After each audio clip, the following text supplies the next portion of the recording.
I mean, there was that time that I think a helicopter killed those journalists and stuff, and that was either Julian Assange leaked that, or maybe it was the one leaker who was trans, like Bradley Martyn or something like that. Might have been that person, who leaked that. But there's like audio. I don't think you know who Bradley Martyn is. No, Bradley Martyn is that jacked weightlifter guy. What's the one I'm thinking of? It's something similar. It sounds like Edward Snowden. No, not Edward Snowden. It was some other one. I know who Kyle's talking about. Chelsea Manning. Okay, Chelsea Manning. Google Bradley Martyn for your own fun, just real quick. Yeah. This is what you called a gay spy or something. Bradley Martyn. That's him. That's the gay spy.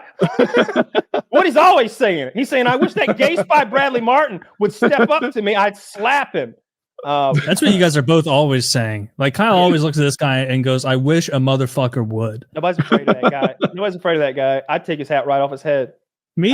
Online? You think I'm afraid of that guy online? He would slap me like he did the last guy who took it off his head because he's embarrassed about his hairline. Because you'll have a gun. Yeah. I'll have one of those. You'll have a harpoon gun. You'll have one of those like air shark knives because that's all you can have. And Marco Polo, they just figured out how to make like these rudimentary hand cannons. So they're holding a pipe with like a smoldering ember that they stick to it and shoot porcelain shrapnel at people. Maybe I get one of those. Legally. They're not to guns yet. They're still using fire lances. That's what they're called. Yeah. It's pretty cool. You get within 4 feet where stabbing might be better, and then you light it and you have a good time.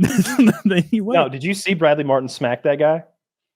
No, I did. He was the guy. That's what I was referencing. Like, so a guy came up to him in the gym and like took his hat. Like I can't remember who it was. It was some streamer. And he took his hat and he's like, "Give my fucking hat back, bro." And he's like, "What? He's like, pow! Like smacked the shit out of him. Like I said, "Give me my fucking hat." He's like, "Are you serious, bro?" I was like, "Yeah, I'm fucking serious." He slapped the shit. I was okay with it. I saw the opposite one time. This guy was doing a thing where he walked like this and he like shoulder checked Bradley Martyn, and Bradley Martyn just kind of laughed it off. And I was like, it vibed confidence to me. Like, yeah, he have to defend himself. Who doesn't have confidence? That's that Wes Watson guy. So like I went down the Wes Watson rabbit hole a little bit. Have you gone down it? Not as deep as you, I don't think. So Wes Watson, famous shirtless ex-con who's now like successful entrepreneur, online influencer, etc., motivational speaker, blah blah blah. Got like beat the fucking shit out of a guy in a gym and like took it way too far, assaulted him, like soccer kicking him. But him and his buddies are there. They don't really jump him, but they kind of jump him. They definitely make it so that Wes wins. And he's in a lot of legal trouble from that. So I kind of went down the rabbit hole recently to see if anything was new. And I guess like allegedly he's like putting some like naked pictures and videos of his girl on there to like brag that he gets so much pussy and like look at her big ass and like, but you can see his dick in the reflection of his glass like stairway, and he's got like a micro penis. Oh yeah. You think that's why he's in jail? Because he was so mad about his little dick? And so now the internet's giving him a hard time about his light switch. And his light switch? His little light switch dick. And so he's got that on him. It's been a rough road to hoe for Wes Watson here for a minute. Poor old Wes Watson. He just wanted to commit crimes in peace. He beat the fuck out of that dude. That was... he did, and you can tell because some of the rough and rowdy guys in his crew, like 20 seconds in, were like, "Yeah, we really gave him what for? We're still going, huh?" Well, you almost lost your shoe with that kick. Careful now. Not a fan of this one. Yeah, there's definitely cameras in here. I had never seen anybody use a weight belt like a ninja weapon. He popped him with that weight belt 3 fucking times in the face in the initial salvo of that little fight. Fucked him up. It's hard to find his micro penis online. Lots of videos about it, but not the actual penis. Yeah, well, this is all hearsay.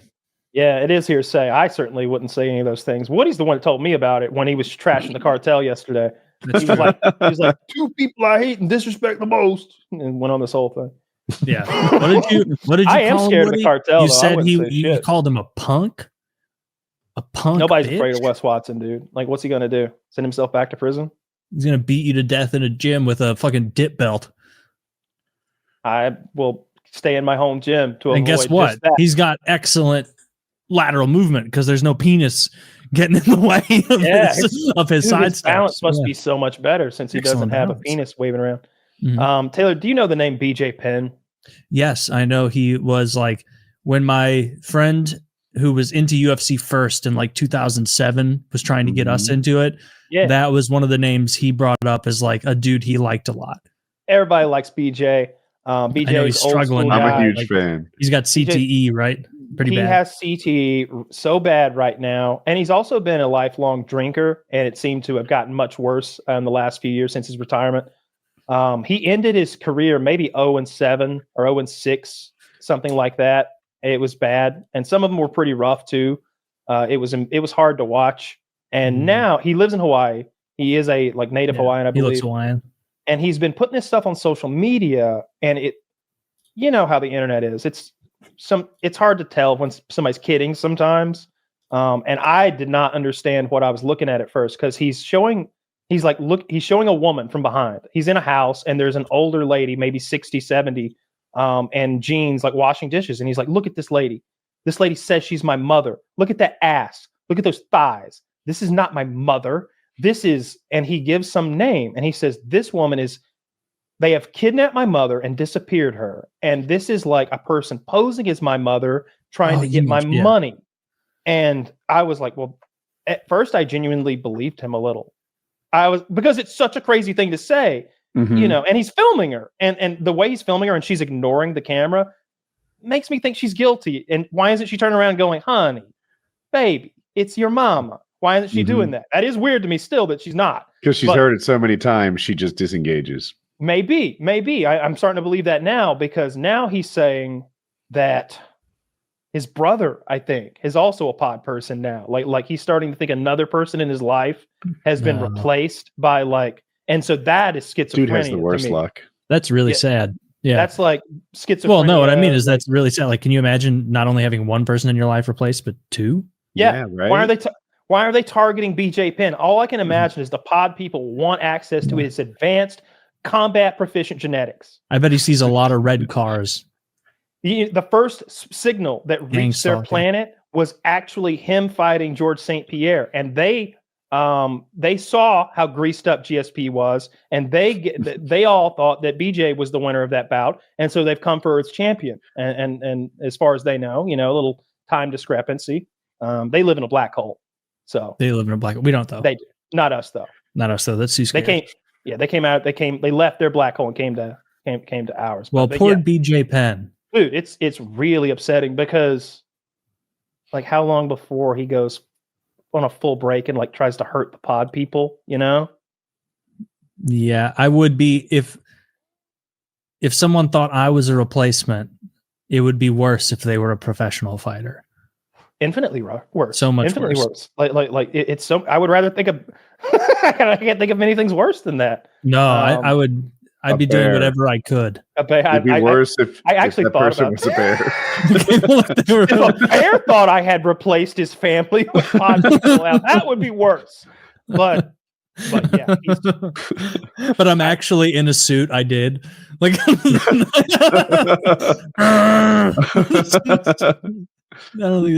a story that's going to end badly, and nobody seems to be intervening. And you would think somebody from the MMA community, like maybe somebody at the UFC or some of his old friends or some of his old training partners or coaches, George St. Pierre, like somebody would be trying to go like, hey, brother, do you trust me? Because that is your mom. like somebody would be trying to get there and do that. You're in, like, if you're in that headspace, you'd immediately be like, oh no, they got you too. Fucking Chandler, whatever his name is, the guy who's popular for shit talk. Oh, he's in on it too. Yeah. Or who's the guy that Chael Sonnen? You might. Chael Sonnen. Oh no, Chael Sonnen's in on it too. This is bigger than I could have imagined. And then you're like in a new, because that's probably so they got you too, huh? Yeah, they got you too. Oh my god, they got Joe Rogan. They're telling Joe's making fun of me on this podcast. Or Joe probably wouldn't do that on this podcast. He wouldn't be like, "Hey, no, it's not funny anymore." It's like, no, of course it's not. That's fucked. Sad. Poor guy. Because I think he's. I mean, look, that's a story that imports. Number one, just let's make sure they're actually his family. That was my first thought. I can't imagine a funnier outcome than he's like, it's like a Chinese spy in a woman's wig. Oh, DJ, you go crazy. I'm your mom. No, you're not. It might be that situation like that guy who said there were Jews tunneling under his apartment, and everybody thought he was crazy until we started digging them up. Where was the follow up on that? I mean, what were they up to down there? Imagine you're a cop, and we found out what they were doing. It was some shortcut to get around their silly laws to get into their place of worship. Yeah, but why'd they have those bloody mattresses? I don't believe there were any bloody mattresses. That's one of those things. It's like, what about the bloody mattresses? I'm like, did you test the blood? Did you see dirty? I don't even know what we're talking about. I don't think there were any bloody mattresses. I'm not trying to defend Israel here. God forbid.